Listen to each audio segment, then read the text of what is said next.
पति पेशे से एक इंजीनियर हैं। मैं उनसे उनके स्थिर स्वभाव के लिए प्यार करती थी और जब मैं उनके चौड़े कंधों पर अपना सिर झुकाती थी तो मुझे गर्मजोशी और अजीब सा सुकून का एहसास होता था। 3 साल प्रेमालाप और अब शादी के 2 साल बीतने के बाद मुझे ये स्वीकार करना होगा कि मैं इससे थक गई हूँ।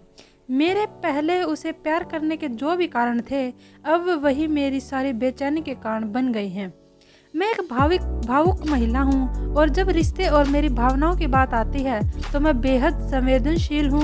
मैं रोमांटिक पलों के लिए उसी तरह तरसती हूँ जैसे कैंडी के लिए तरस रही एक छोटी लड़की। मेरे पति मेरे बिल्कुल विपरीत हैं। उनकी संवेदनशीलता की कमी और हमारी शादी में रोमांटिक पलों को लाने में उनकी असमर्थता ने मुझे प्यार के विषय में निराश कर दिया है। एक दिन मैंने आखिरकार उससे अपने मन की बात बताने का फैसला किया कि मुझे तलाक चाहिए और मैंने हिम्मत करके उसे बुलाया। आखिर क्यों? चौंकते उसने पूछा। मैं थक गई हूँ, दुनिया में हर चीज का कोई कारण नहीं होता है। मैंने कहा। वह पूरी रात चुप रहा, हर समय हाथ में एक जलती हुई सिगरेट लिए गहरे विचारों में डूबा रहा। इससे मेरी निराशा की भावना और बढ़ती गई क्योंकि मैं ऐसे आदमी को देख रही थी जो अपनी दुर्दशा को व्यक्त भी नहीं कर पा रहा था। भला मैं उससे और क्या उम्मीद कर सकती थी? और अंत में उसने मुझसे पूछा, मैं तुम्हारा मन बदलने के लिए क्या कर सकता हूँ? किसी ने सच ही कहा है कि किसी के व्यक्तित्व को बदलना मुश्किल है। मुझे लगता है मेरा उस पर से विश्वास उठना शुरू हो गया है। उसकी आंखों में गहराई से देखते हुए मैंने धीरे से उत्तर दिया, मैं तुम्हें कल एक सवाल पूछती हूँ। अगर तुम्हारा जवाब मेरे दिल को मना सके तो मैं अपना विचार बदल दूंगी। मान लो मुझे एक पहाड़ की चट्टान पर खिला एक फूल चाहिए और हम दोनों को ये पता है कि उस फूल को तोड़ने से तुम्हारी मृत्यु हो जाएगी। क्या तुम मेरे लिए ऐसा करोगे? उसने कहा। मैं कल तुम्हें इसका जवाब दूंगा। उसकी प्रतिक्रिया सुनकर ही मेरी उम्मीदें धराशायी हो गई।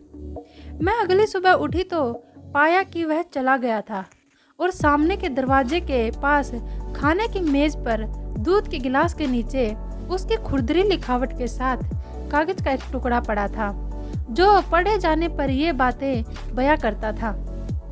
पति की पत्नी के लिए दिल छूने वाली चिट्ठी। प्रिय, मैं तुम्हारे लिए वह फूल नहीं तोड़ूंगा, लेकिन अगर तुम चाहो तो मैं तुम्हें इसके पीछे का कारण जरूर बताना चाहूंगा।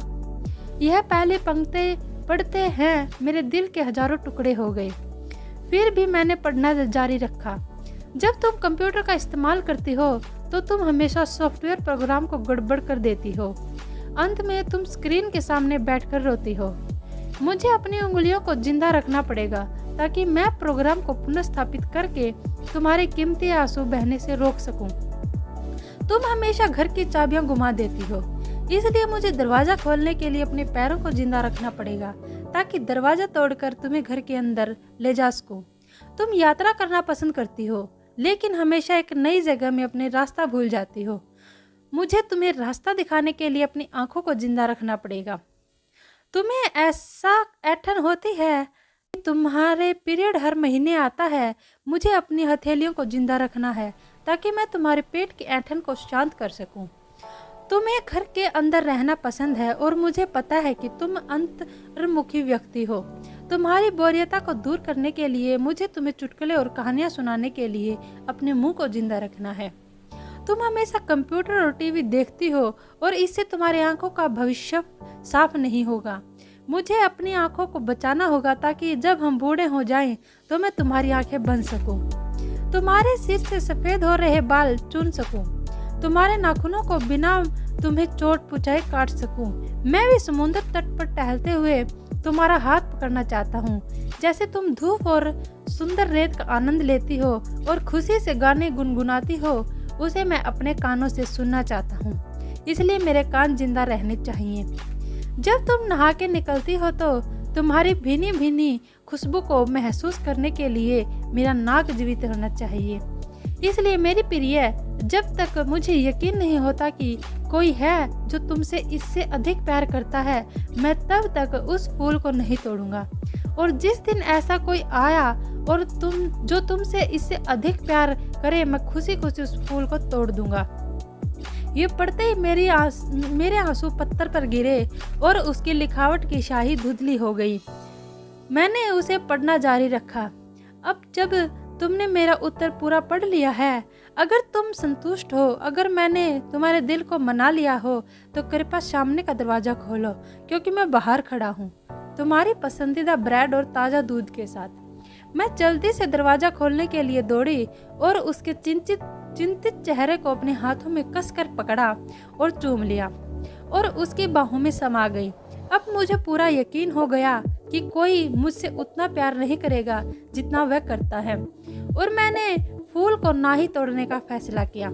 यही जीवन है और प्रेम है। जब कोई प्यार से घिरा होता है तो उत्तेजना की भावना हो जाती है और वह उसे सच्चे प्यार को नजरअंदाज कर देता है।